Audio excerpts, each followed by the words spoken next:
ಅವನು ಹೇಳೋದು white paper ಹೊರಡಿಸಿ ಕರ್ನಾಟಕದ ಆರ್ಥಿಕ ಪರಿಸ್ಥಿತಿ ಬಗ್ಗೆ ವೈಟ್ ಪೇಪರ್, ಬಜೆಟ್ ಪುಸ್ತಕ, ಬಜೆಟ್ ಡಾಕ್ಯುಮೆಂಟ್ಸ್ಗಳನ್ನೆಲ್ಲ ಇಡೋದಿಲ್ಲ. ಯಾವುದು ವೈಟ್ ಪೇಪರ್ ಅಲ್ವಾ? White paper ಅಲ್ವೇನ್ರಿ? White paper. Budget ಮೇಲೆ ಕೂತ್ಕೊಂಡು ಚರ್ಚೆ ಮಾಡಲ್ಲ, ಬಜೆಟ್ ಡಾಕ್ಯುಮೆಂಟ್ಸ್ನೆಲ್ಲ ನೋಡಲ್ಲ, ಬಜೆಟ್ ಅನ್ನ ಪೂರ ಓದಲ್ಲ. ಬಜೆಟ್ನಲ್ಲಿ ಓದಿ ವೈಟ್ ಪೇಪರ್ ಇಡೀ ವೈಟ್ ಪೇಪರ್ ಪ್ರಚಾರಕ್ಕೋಸ್ಕರ ಹೇಳ್ತಕ್ಕಂಥ ಮಾತುಗಳು. ಅಶೋಕ ಸಾಲಗಾರರ ರಾಜ್ಯ ಆಗ್ಬಿಟ್ಟದೆ, ಕರ್ನಾಟಕ ಸಾಲಗಾರ ರಾಜ್ಯ ಆಗ್ಬಿಟ್ಟದೆ. ನಾನು ಫಿಸ್ಕಲ್ ರೆಸ್ಪಾನ್ಸಿಬಿಲಿಟಿ ಆ್ಯಕ್ಟ್ ಓದ್ಕೊಳಪ್ಪ ಇನ್ನೊಂದು ಸಾರಿ ಅಂತ ಹೇಳ್ತೀನಿ ನಾನು ಅಷ್ಟೇ. Fiscal responsibility act. ಆಮೇಲೆ ಕರ್ನಾಟಕಕ್ಕೆ ಏನೇನು ಅನ್ಯಾಯ ಮಾಡಿದ್ದಾರೆ ಅಂತ ನಿಮಗೆ ಗೊತ್ತಾ? ಕರ್ನಾಟಕಕ್ಕೆ BJP ಕೇಂದ್ರ ಸರ್ಕಾರ ಅನ್ಯಾಯ ಮಾಡಿರೋದೇನು ಅಂತ ಗೊತ್ತಾ? 15th ಫೈನಾನ್ಸ್ ಕಮಿಷನ್, 15ನೇ ಹಣಕಾಸು ಆಯೋಗ ಶಿಫಾರಸು ಮಾಡಿತ್ತು 5,495 ಕೋಟಿ ಕೊಡಿ ಅಂತ. 5,495 ಕೋಟಿ ಕೊಡಿ ಅಂತ.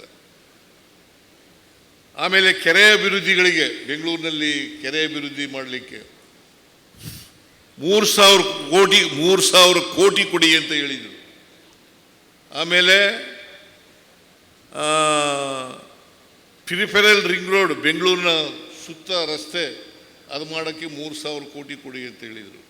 ಒಟ್ಟು 11,495 ಕೋಟಿ ಕೇಂದ್ರ ಸರ್ಕಾರ ಕೊಡಬೇಕಾಗಿತ್ತು. ಅವರೇ ಒಪ್ಕೊಂಡಿರೋ ಪ್ರಕಾರ, ಶಿಫಾರಸಿನ ಪ್ರಕಾರ ಕೊಡಬೇಕಾಗಿತ್ತು.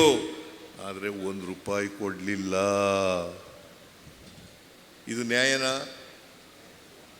ಇದು ಕನ್ನಡಿಗರಿಗೆ ಮಾಡದಂಥ ದ್ರೋಹ ಅಲ್ವಾ? ನರಸಿಂಹರಾಜಪುರದ ಕನ್ನಡಿಗರಿಗೆ ಮಾಡದಂಥ ದ್ರೋಹ ಅಲ್ವಾ? ನೀವು ತಿಳ್ಕೋಬೇಕು, ಇವೆಲ್ಲ ತಿಳ್ಕೋಬೇಕು. BJPಯವರು ಹೇಳದವೆಲ್ಲ ಸುಳ್ಳೆ, ಬರೀ ಸುಳ್ಳೆ ಹೇಳೋದು ಜನಗಳ ಮುಂದೆ, ಬರೀ ಸುಳ್ಳೆ.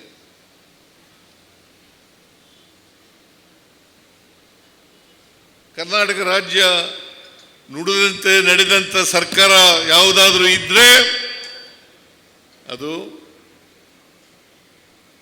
ಕಾಂಗ್ರೆಸ್ ಸರ್ಕಾರ, ಅದು ಸಿದ್ದರಾಮಯ್ಯನ ಸರ್ಕಾರ. ನೀವು ತಿಳ್ಕೋಬೇಕು ಇದನ್ನ. ಇವತ್ತು ನಾವೆಲ್ಲ ಗ್ಯಾರಂಟಿ ಯೋಜನೆಗಳನ್ನು ಜಾರಿ ಮಾಡಿದ್ದೀವೋ ಇಲ್ಲ? ಏನಮ್ಮ ಮಾಡಿದ್ದೀವೋ ಇಲ್ಲ? ಬಸ್ನಲ್ಲಿ ಶಕ್ತಿ ಯೋಜನೆ ಮೂಲಕ ತಿರುಗಾಡ್ತಾ ಇದೆಯಲ್ವಾ ಫ್ರೀಯಾಗಿ?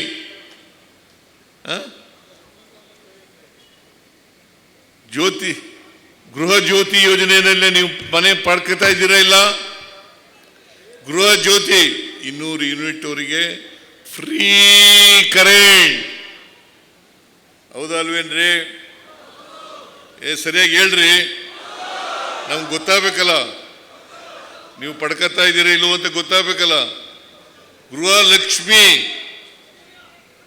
₹2,000 ತಿಂಗಳಿಗೆ ಮನೆ ಯಜಮಾನಿಗೆ, 1,26,00,000 ಮಹಿಳೆಯರಿಗೆ ತಿಂಗಳಿಗೆ ₹2,000. ಎಷ್ಟು? ತಿಂಗಳಿಗೆ ₹2,000. ಬೇರೆ ರಾಜ್ಯದಲ್ಲಿ ಕೊಡ್ತಾ ಇದ್ದಾರಾ? ಕೊಡ್ತಾ ಇಲ್ಲ.